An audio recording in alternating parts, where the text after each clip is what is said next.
You do not need to have a sad story to decide that you are ready to start looking at your relationship with your drinking habits.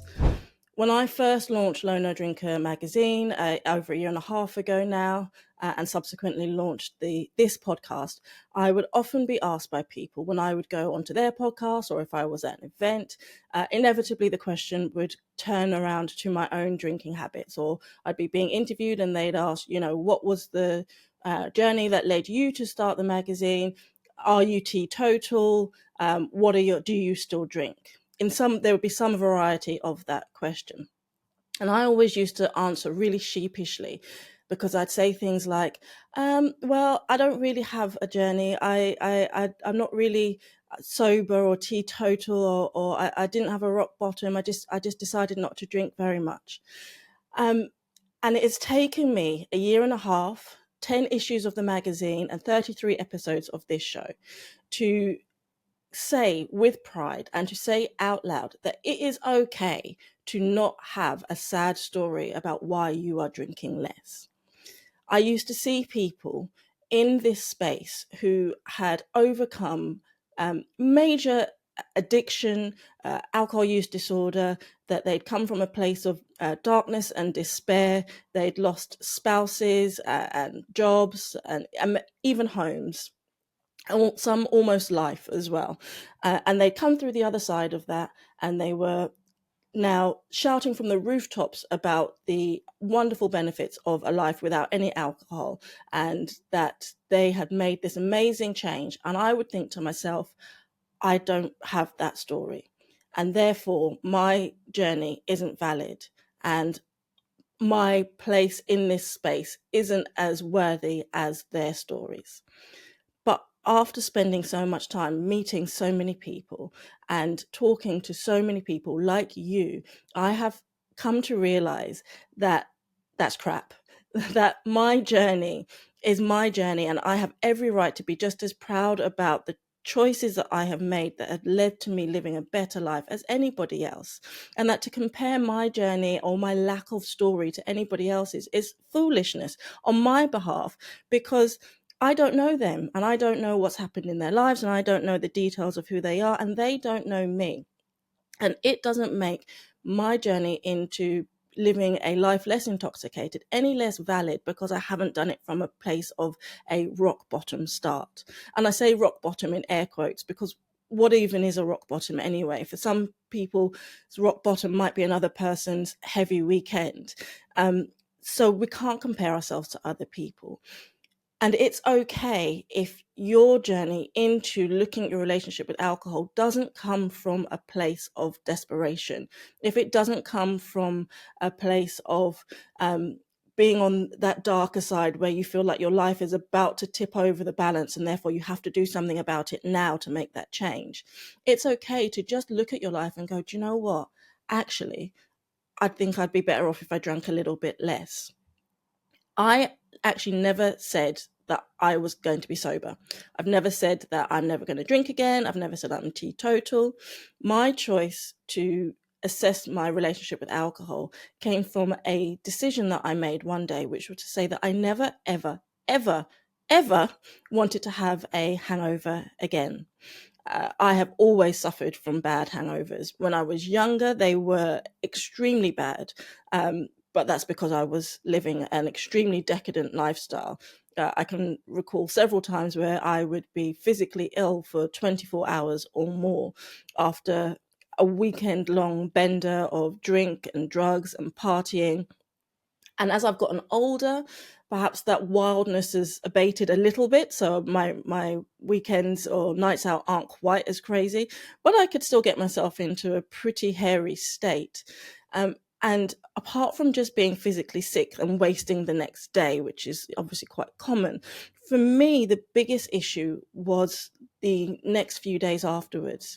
It was the 2 or 3 days where I just felt subpar. I was operating at 60% capacity.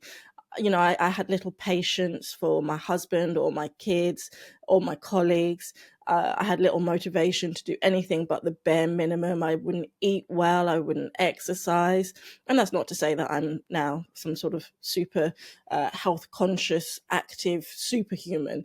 But I'm no longer operating at perpetual state of less than my capacity. And that was always my goal. And it's okay that my goal was simply to have a better life.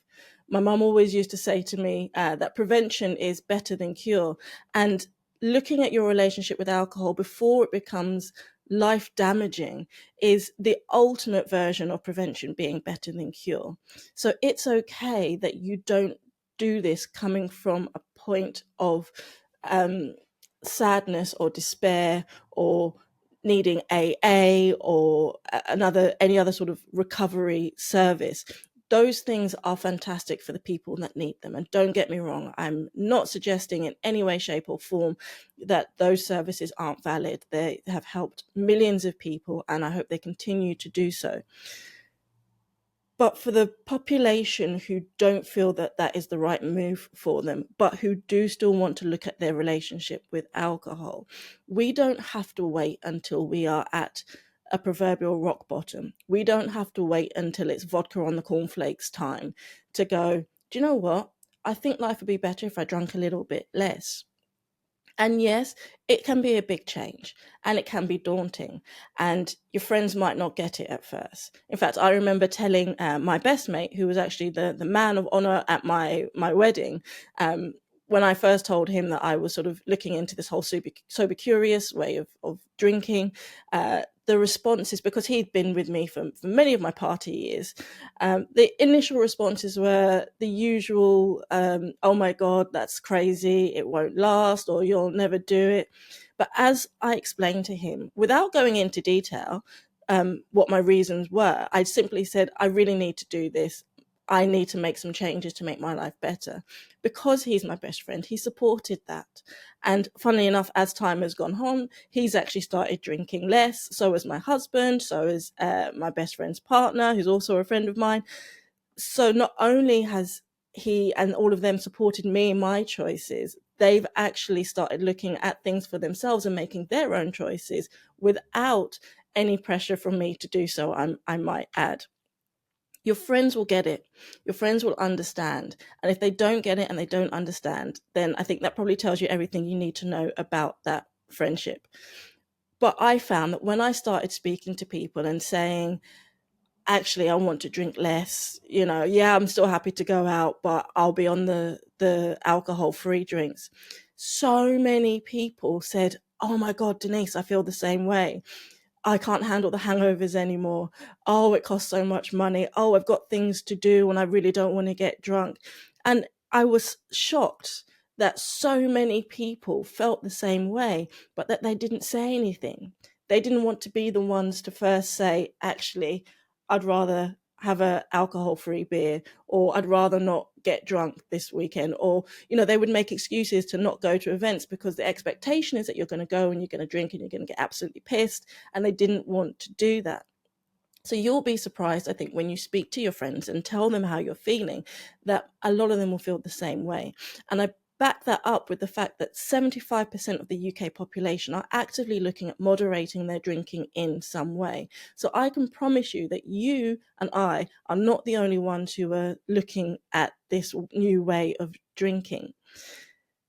It's okay not to have the sad story. It's okay not to be coming from a dark place. And it's okay to want to make changes to make your life better, because you know that it's better for you in the long run and better for the people that you love and that you spend time with and the people who love you too.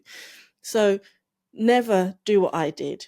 Don't be apologetic for not having a sad story. Don't hide your light under a bushel, as the phrase goes, and be proud that you have become wise enough to recognize that there are changes that you need to make in your life, and that you've been brave enough to start on this journey and look at where it could take you. Whether you want to look at reducing alcohol just for a little while, for a weekend, for a month, for a year.